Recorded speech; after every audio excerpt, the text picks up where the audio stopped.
Hi, my name is Janet Hall Werner. I'm an attorney with a law degree from the University of Virginia, and I worked as a federal lobbyist for 25 years, 15 of them running my own consulting firm. But now I'm pursuing my true calling, which is helping people to discover their family history. Today I'm going to talk about Pierce Flahavan, who is the great-great-grandfather of John Flahavan Jr. and his sisters. Pierce was born in about 1826 in a tiny remote townland called Carrickaverahain in County Waterford, Ireland. Carrickaverahain is about 3 miles northeast of the centre of Tramore, which is on the coast in County Waterford. These are some pictures that I just pulled off of Google. There's an old picture postcard from the beach. That's Lismore Castle. That's the city of Waterford.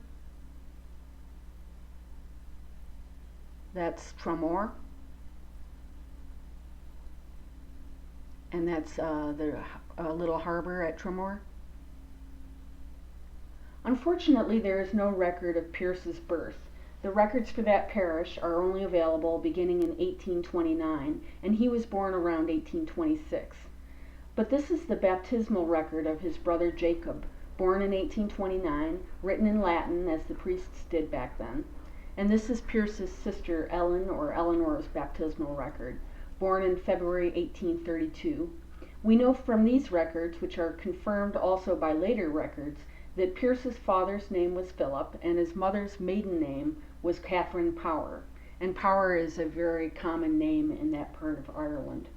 I'll also note that the name Flahavan was in all the early records from about 1853 back spelled Flavahan, and then it morphed into Flahavan in the 1850s, and then into Flavan, both in America and in Ireland, around a little before 1900. But it's not surprising that there was inconsistency in spelling and even in pronunciation, since records were written in English while the people's language was Gaelic. Now I want you to imagine for a few minutes that you're Pierce, and you're living in Carrickaverahain.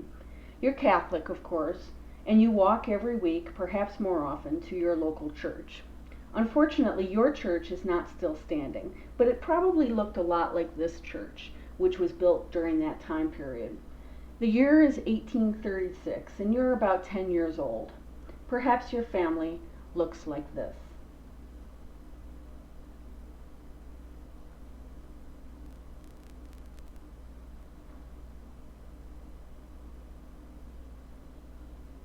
Or like this, or like this. Your father Philip is a small farmer, farming about 23 acres. You have at least 3 siblings, probably several more. We know of Ellen and Jacob, and another brother named Maurice. A series of reports written in the mid to late 1830s describes in detail some of the counties in Ireland.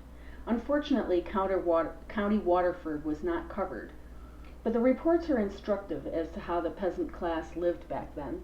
A typical passage in one of the reports states as follows.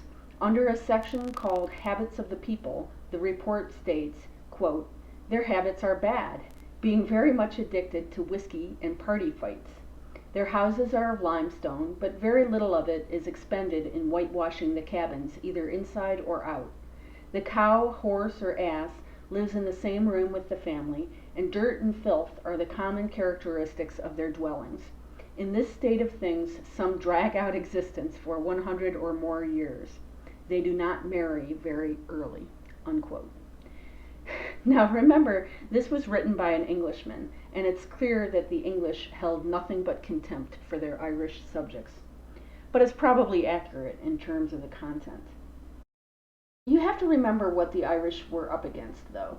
Catholics were not permitted by law to own land in Ireland until the late 1700s, and Ireland was essentially still operating under a feudal system of land ownership, where Anglo-Irish landlords owned the land and leased it out, often to a mid-tier person who subleased it, down to the Irish peasant who had to pay a high rent for the privilege of farming the land.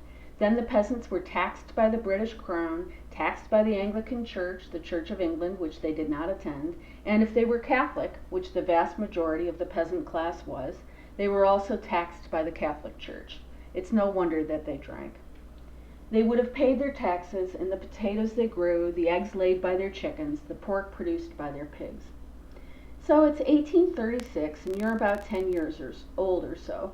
Some tiny schools exist in Ireland at this time, but they are not well attended, and there are none within walking distance of where you live, so you do not go.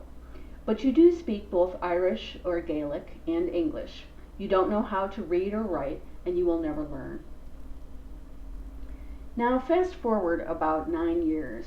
The year is 1845, and you're now 19 years old. You're getting to the age where you would normally be thinking about getting married.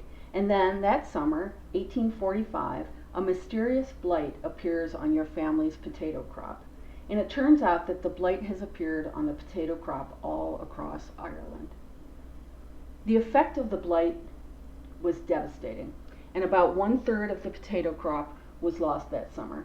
The British government responded to the crisis initially by buying Indian corn from America and providing it to the peasants.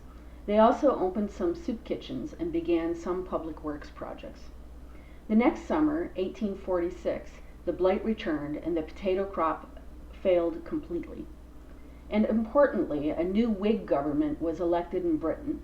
The Whigs held strongly laissez-faire principles of government and wanted the Irish to stand on their own. Viewing the crisis as the responsibility of the landlords and the poor law system, they actually reduced grain imports into Ireland and closed down the soup kitchens and the public works programs. Furthermore, they had for a very long time wanted to shake out the backward agricultural system that operated in Ireland. The crisis was viewed as the natural result of that broken system and also an opportunity to fix it. One can't ignore as well the religious overtones that were evident in the British response to the crisis.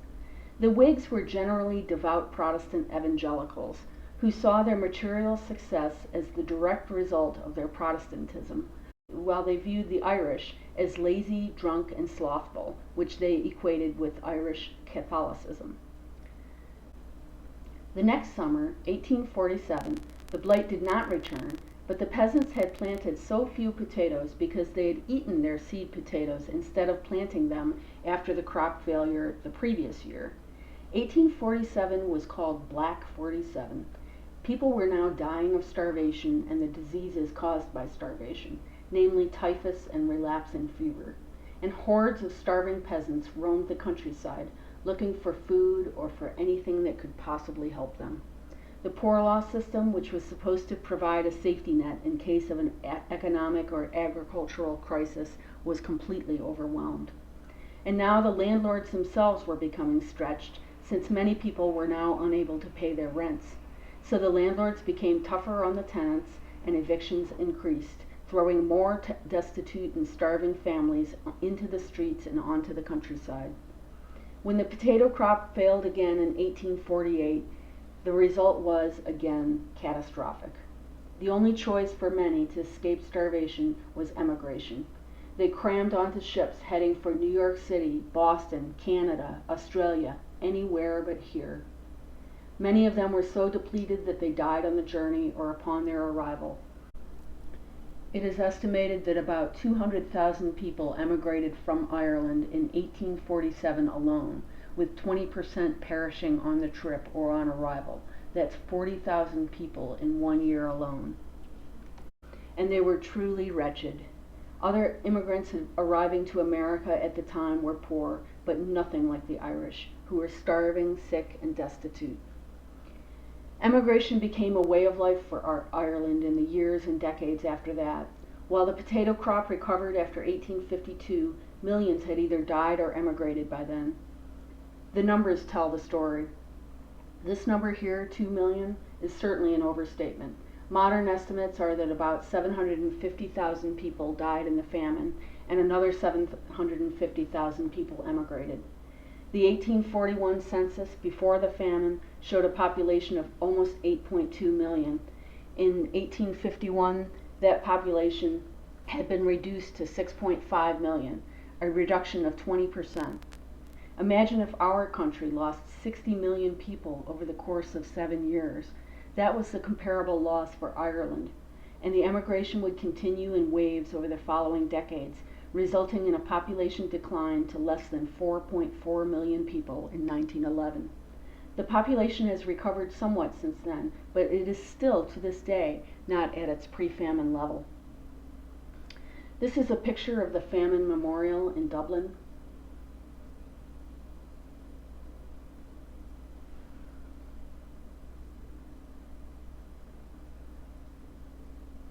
Very striking.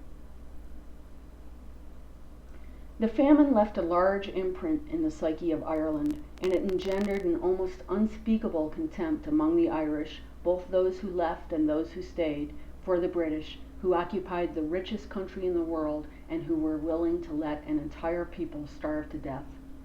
The seeds of rebellion, which had long been an undercurrent in Ireland, took root in earnest in the wake of the famine. Nationalists became radicalized and began a movement that would finally become realized in the birth of an independent Irish state, the Republic of Ireland, in 1922. Now, I believe that there are certain historical events that reverberate through the life of a country and through the lives and the families of all those who lived through them. Think about our own American history.